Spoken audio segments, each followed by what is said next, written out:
Thank you for joining us. I hope you all are enjoying your summer. Just a couple notes before we get started this evening. Tonight's webinar is being recorded. We will go ahead and answer any questions that come up via the question and answer tabs. Feel free to submit your questions, and then I'll share them with Liz Stitt, who's joining me tonight from ReDistricting Partners. ReDistricting Partners is the consulting firm that the district is working with to help assist us through this process. And as you know, joining this webinar, that the district is in the process of transitioning to By Trustee Area Elections. Board members in the Belmont-Redwood Shores School District are currently elected at large, where all board members are elected by voters throughout the entire district. You'll remember our last board election, we had 3 seats open. All 3 seats were elected by the entire district. On April 20th of 23, the board adopted a resolution in response to the California Voting Rights Act, or CVRA, of its intent to transition from at-large elections to by trustee area board elections, where each board member must reside within the designated trustee area boundary and is elected only by the voters in that trustee area. In by trustee area elections, voters only vote for 1 seat on the school board. And this is the process by which we begin drawing lines and creating 5 trustee area districts within the Belmont-Redwood Shores School District. We've started this process. This is our 3rd meeting, or our summer meeting, that will help our community better understand CVRA and the requirements for drawing maps, and have access to drawing maps and providing input to the district via the Districtor map drawing tool. Liz with ReDistricting Partners is going to provide us that overview tonight. She's going to show us how to use the mapping tool and how to submit those maps. And then we'll close with a few next steps. I'll turn it over to Liz. Great. Thanks, Dan. So thanks for having me here tonight. I'm really excited to help the community get involved in the districting process. You guys might be familiar with this. We helped Redwood City redistrict, we helped Belmont district. So this should be a concept that is at least a little well known in the area.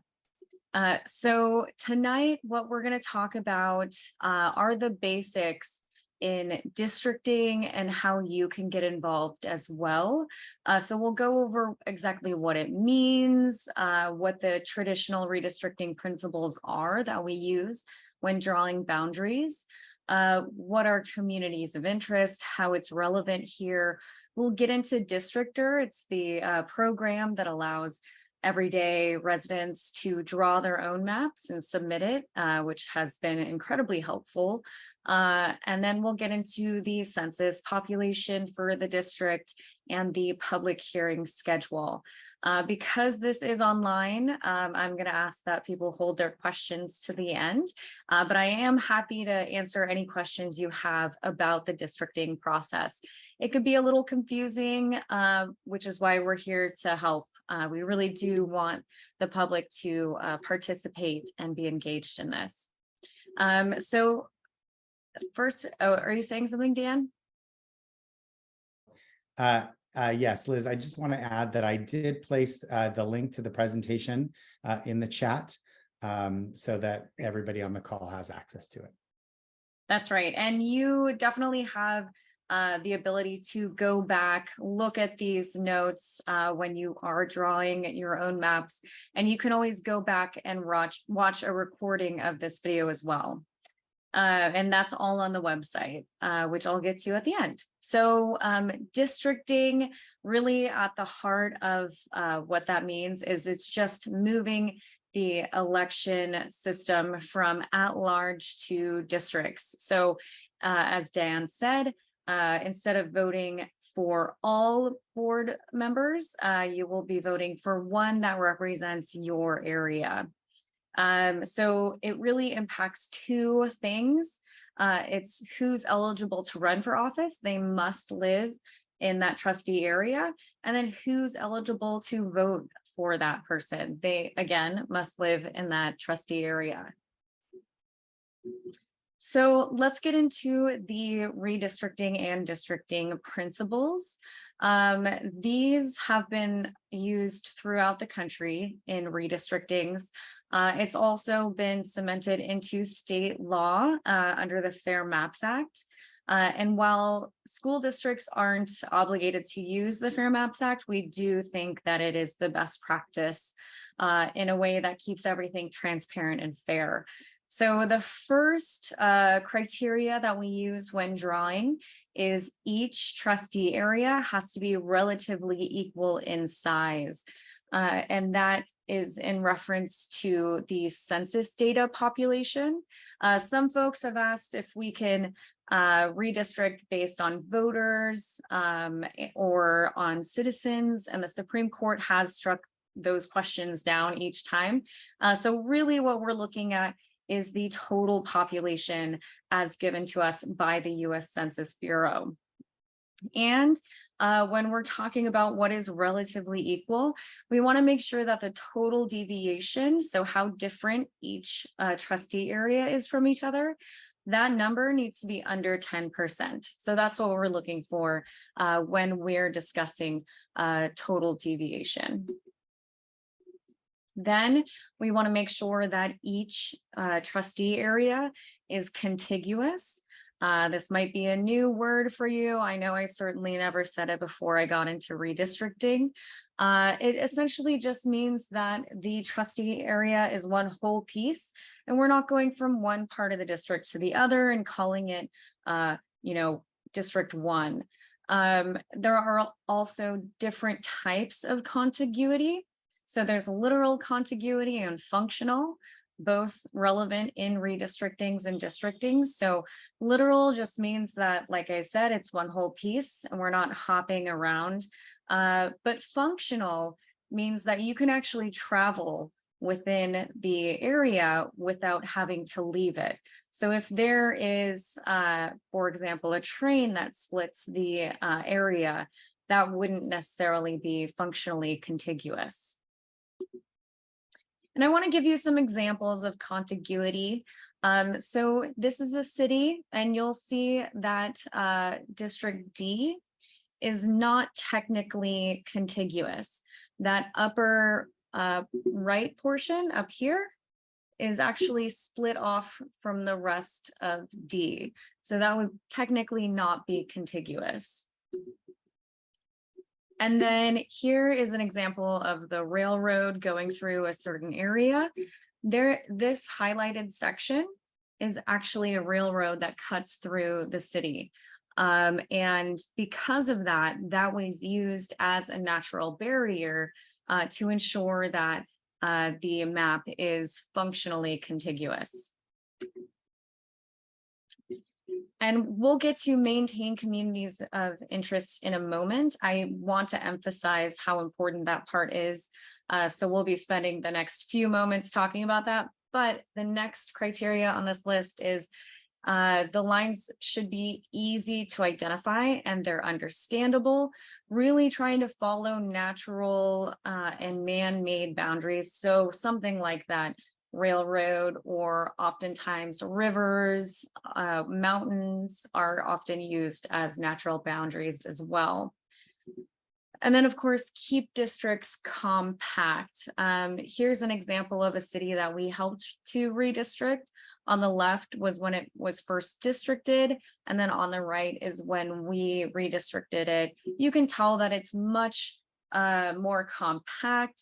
Communities are kept together, and that's the whole point of making sure trustee areas or districts are compact, so we're not splitting up communities. So going back to maintaining communities of interest. In California, we're very fortunate to have the Fair Maps Act ensure that communities of interest is a criteria. It's really where the community comes to participate in this districting or redistricting effort. just to define what a community of interest is, it is a group of people, a community within a similar geographic proximity who share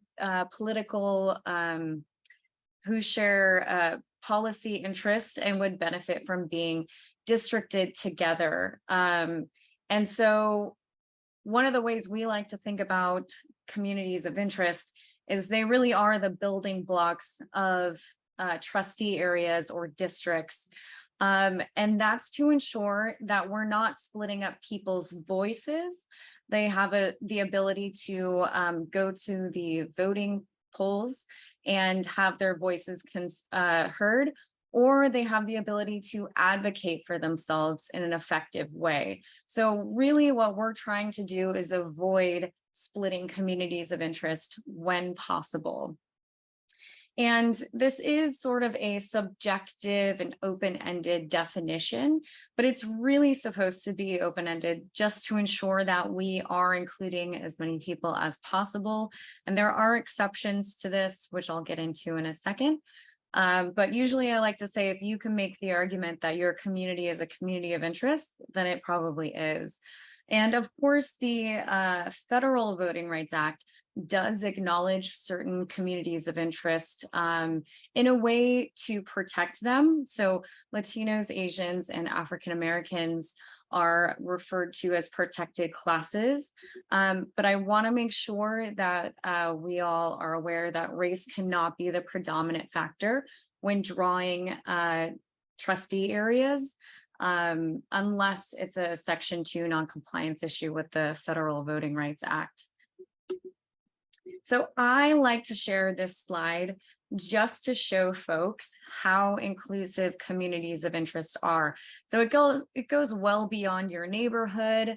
It includes things like media markets. So where are people getting their information, and they're all sharing this information. Obviously school districts. So our religious facilities, cultural amenities. So again, this is a very inclusive way of looking at the community to ensure that we're protecting these groups. And then under the Fair Maps Act, there are certain groups who are not considered communities of interest.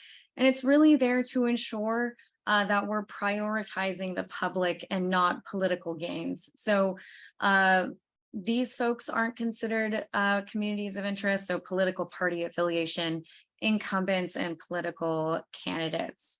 And then the next part isn't prohibited, it's just really hard to draw. So groups of similarly minded people who do not share a geographic location, or communities of interest that are district-wide. So remembering that we're trying to protect communities and not trying to split them up. If they take up the entire district, that would be pretty much impossible to do. So one of the things that we'll ask when you do define your communities of interest is if you can map it for us, and I'll show you that in a moment. So the three questions we like to ask people to get them primed before they testify are the following questions. So first, does the community have a shared culture, characteristic, or bond? So really, we're looking for what unites you, what makes you special and separates you from the other parts of the district, and why should you be kept together? And then, is the community geographic in nature? Can it be mapped? So really, what we're looking for as much as possible are things like street boundaries, maybe a landmark that lets us know exactly where your community is. And then finally, how would you describe your community's relationship with the school board? And then how is it impacted by the school board's decisions? So there are many ways for you to give your own testimony. So whether you're an extrovert or an introvert, or you just don't have time to go to a meeting, there are many ways for you to show up either online or in person.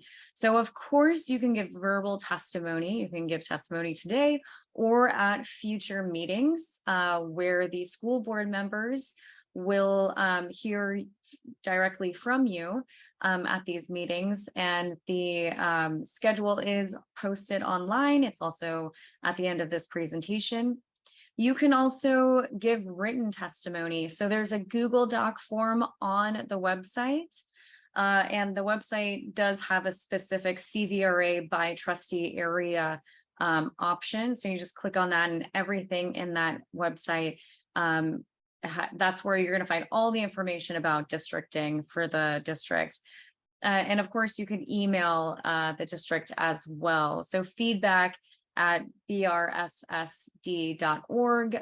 Tell us your community or what you think, and eventually what you think of the draft maps as well.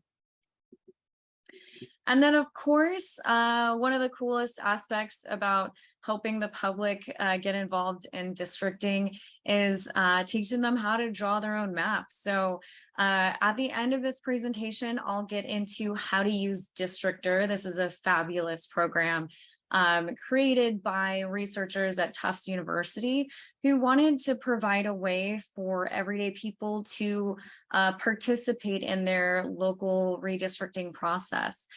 So we have set up a Districtor page specifically for the school district, and I'll show you all the bells and whistles that comes with that.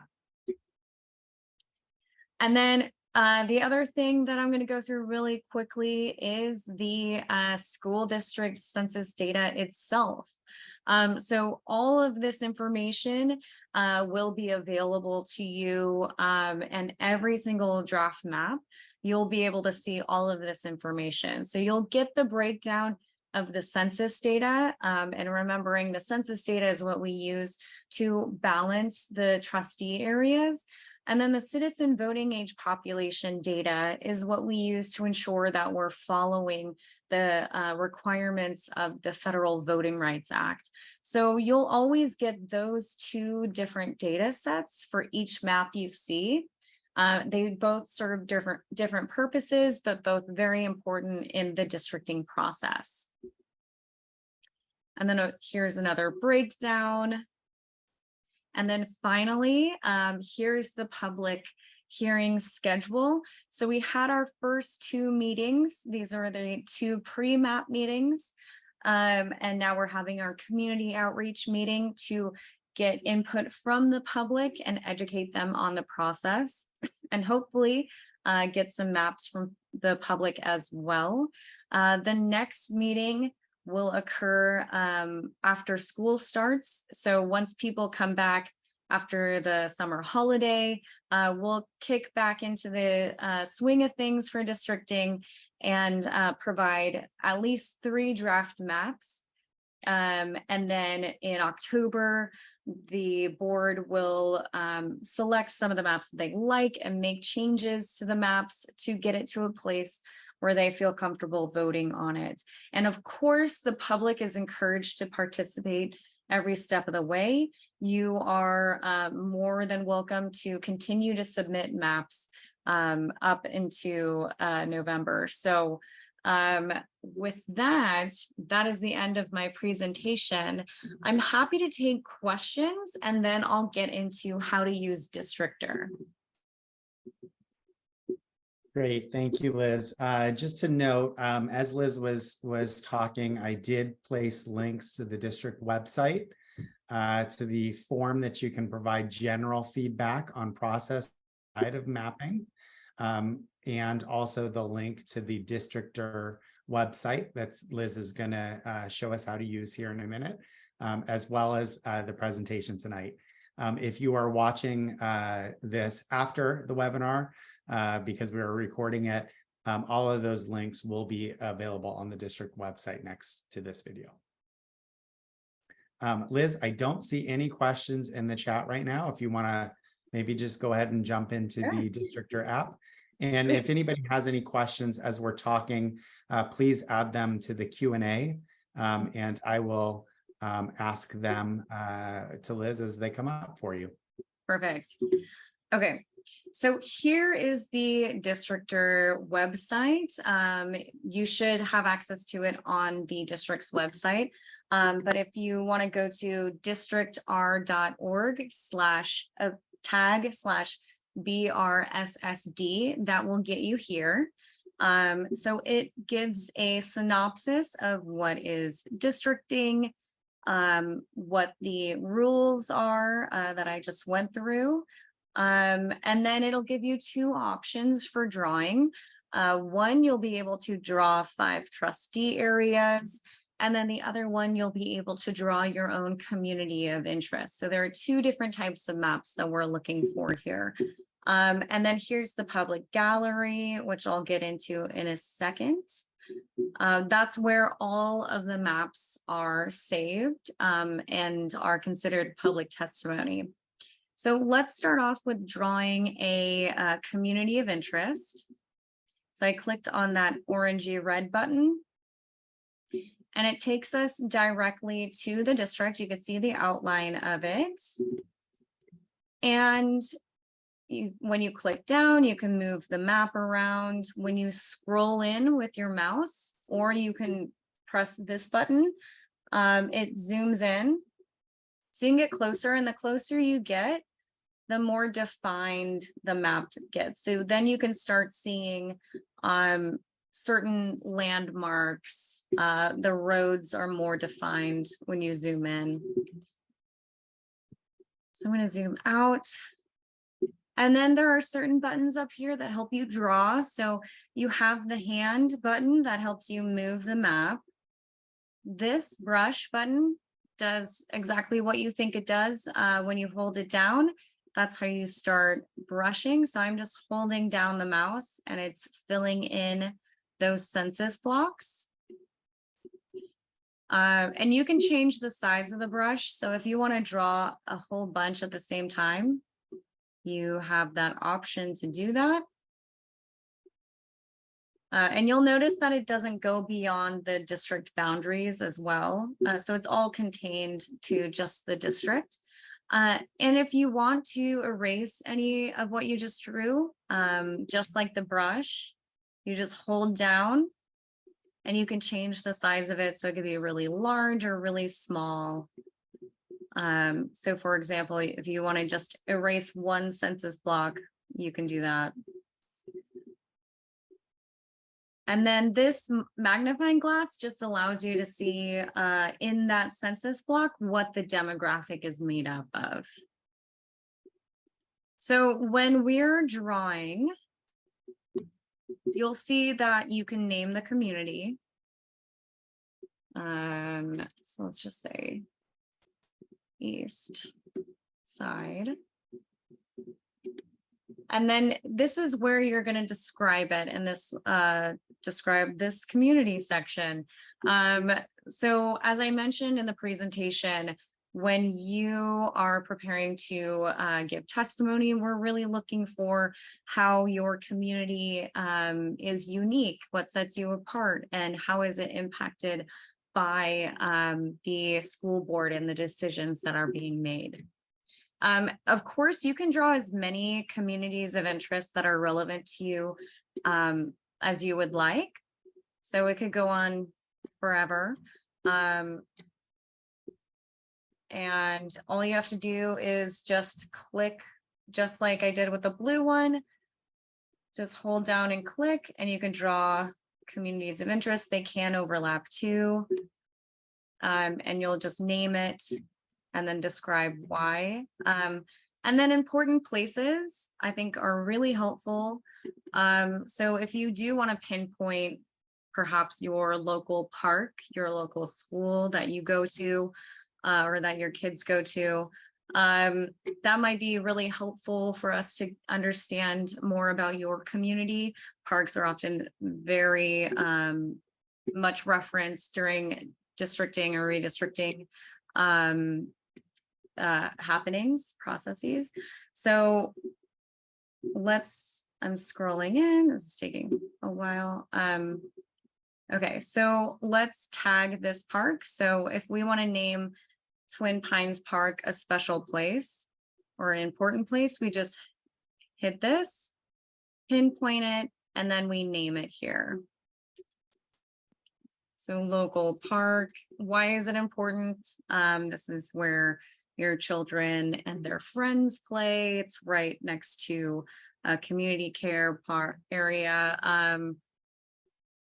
And then once you're done looking or creating your communities, you can also, oh, I should have shown you this earlier, the neighborhoods. So we have a boundary that can help people get a better sense of where they are. So we have the neighborhoods boundary. So when you go into data layers, hit neighborhood, you could see that it is broken up into the different neighborhoods in the district. And all you have to do is click on it to go away if you don't want it there. But this is often very helpful. You can look at the demographics. It'll tell you if you're a data nerd like me, you can look at the different demographics of this district. And then, of course, you can look at the evaluation of the communities that you drew. This is more important when we are drawing by district or by trustee areas. And I'll get into that in a moment. So when you're happy with how your communities look, all you have to do is hit save. And then it's going to ask for a name. You don't have to name it, but I do recommend that you either name it after yourself or you name it after a theme in your drawing. And you can say work in progress and you can come back to it later, or you can hit share now. And then that way it goes directly to the public gallery and we'll have access to it immediately, and it's included public testimony. So it's an incredibly easy way of sharing your community with us. So let me go back to the start. And now we're going to draw trustee areas. Liz, if I can just really briefly touch on a couple of things. Liz has shared quite a few times the idea of submitting testimony. This is a very public process where oftentimes when we look at drawings, we have ideas that develop off of other people's drawings. So the idea that we can submit drawings and see other people's drawings and continue to submit drawings allows us to really iterate and come up with the best maps possible for our district. So we really encourage you to submit those maps. The second piece that I just want to kind of clarify, the two buttons, right? The communities of interest. The community of interest button is really helping us identify those important populations that are unique to our district. So maybe that's a city boundary, maybe that's a neighborhood association, maybe that's a tight, close-knit church group or fellowship, those type of things that are important to you, and therefore we want to consider in our map drawing. The second piece is really that Liz is going to demonstrate now is looking at the maps as a whole and how we divide the district really into those 5 zones. So I'll pause there, Liz, and let you take it from there. Yeah, that's great. And actually, I'll mention this when we go and look at the public gallery.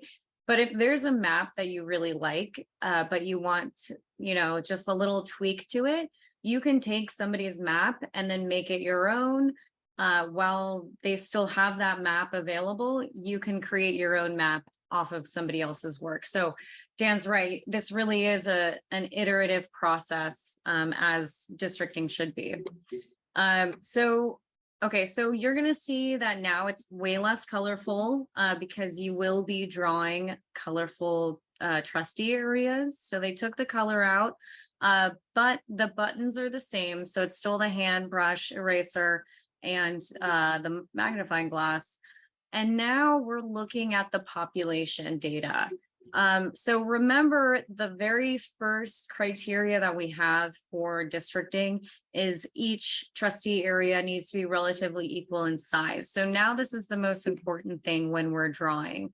When we hit on the brush, you'll see that there's 5 colors here, each representing the districts or the trustee areas. So when you click on the blue, when you hit down on it, so there's no population here, but once we start going into populated areas, it starts populating and you can see how many people are in those areas that you're hitting. And then that line right here, this is the ideal population size. So we are trying to get to that. And I'm just randomly selecting just to show you how to use it. I'm going to hit that. That way it's totally contiguous. So now we have a trustee area that's just over the ideal size, but it's within the limit. So now I'm going to hit on the yellow color. And I'm also going to hit lock already drawn districts. I recommend everyone to do this. That way it doesn't override what you just drew. So now we're going to draw another trustee area. And it's populating. And again, I'm just doing this randomly.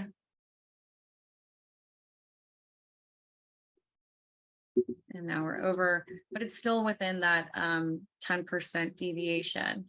So what you're going to do is just do that in a way that you think is fair and equitable for your district for all 5 of the trustee areas. You can actually do 1 trustee area or anything below 5, but you do have the option to draw a totally districted school district if you would like. And the total deviation here is actually a little bit different. So this just tells us the maximum population deviation. Instead of it being the total deviation, it only tells us the largest one. So what I tell people when they're using this is, as long as it's under 5% deviation here, then your map is balanced. So when we go into the data layers, we still have the option to look at the neighborhoods. Often it's very useful to see where the neighborhoods are. So that way we can include all of the neighborhood when possible, remembering that neighborhoods are often considered a community of interest. We can, again, break down the demographics by population. And then importantly, we can also evaluate each trustee area that we drew. And so we can do it by total population, but the most important population that we're looking at is the voting age population to ensure that we are following the Federal Voting Rights Act. So that's why this information is so important. And you'll be able to switch which demographics you're looking at. Yeah, without any problem. So all you have to do is just hit on that. And then it'll give you the option to look at different demographics. And then again, just like before, all you have to do is hit save. And then you'll name it and share to the gallery. I'll do work in progress. So let me go back and show you the gallery. So as I mentioned, if there is a map you do like, but you want to make some changes, all you have to do is click on it and say you really liked this, but you know, you want to make sure that things are balanced. All you have to do is go in here and click on the colors that you want to change. So then you are editing this map, but you're also making it your own. So you're not getting rid of this person's map. That will always be there. But now you're making your own map based off of somebody else's map. So, and of course you can do that for any of the colors. And typically when we start going into, you know, somebody else's map, we do want to see the street names and stuff like that. So if there's something you want to make sure is right, you can go in, zoom in on the area that you're concerned about and say, actually, I think all of this should be in the yellow district. So, and then all you have to do is hit save, and then it creates a totally new map with a new ID number.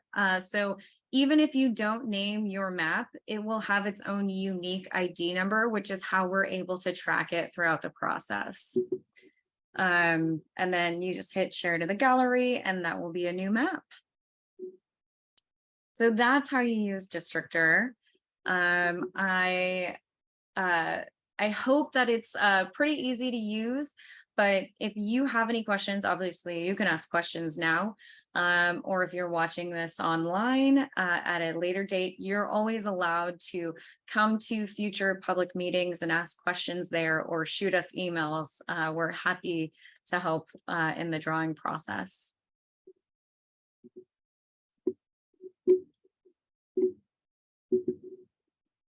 Thanks, Liz. I'm going to just pause for a moment to see if there's any questions, give you a moment to type any questions in the Q&A feature. While you're thinking through those questions or perhaps typing them in, I just want to remind folks, the district website, brssd.org, you can go to the main page. You'll see a By Trustee Area button that'll take you to the specific site for the process. It has links to all of our presentations, links to the videos for the board meetings, as well as it will host this video as well. I will also be sending it out community-wide, likely at the beginning of next week for the community to view. And then also just want to encourage folks, don't be shy about using the maps. I don't think they have to be perfect either. We just want to see your thinking and help us understand what's important to you, so that when we go back and look at the maps, our trustees review what's been submitted, they really can find the best fit for the district. We are looking to wrap up in the fall, which gives us time to move forward with the process for our next election. A couple things that I'll mention: the By Trustee Area mapping does not impact student attendance, which schools children go to. It's only for the election of our trustees. And then second, it doesn't bump any of our current trustees. Currently, we have a couple of trustees living in close proximity to each other with children attending the same school. This process doesn't impact the term that they were elected to, but as part of the process, we'll be assigning which parts of the district come online, if you will, in terms of elections of new trustees through the process. So with that, I don't see any questions. Liz, is there anything else you'd like to add that I may have missed in that? No, I think that's everything. Yeah, I genuinely hope folks draw some maps for us. Yes, and it doesn't have to be perfect. Just getting an idea of what people, what sort of shapes folks are looking at in terms of trustee areas is incredibly helpful for us. So yeah, don't be shy. Feel free to submit anytime. Great. And one last thing I'll just say, those community of interest piece, you can draw it on the map if it's complex. You can also just submit the area or a description via our comment form if that's easier as well. Whatever works for you, we're open to any type of feedback you'd like to provide us. So with that, I will call it a night. Thank you very much for spending an hour or so out of your summer to join us. It was a pleasure. Again, feel free to ask any questions, and we'll post this on the website, hopefully by the beginning of next week. Have a great evening, everyone, and thank you very much for joining.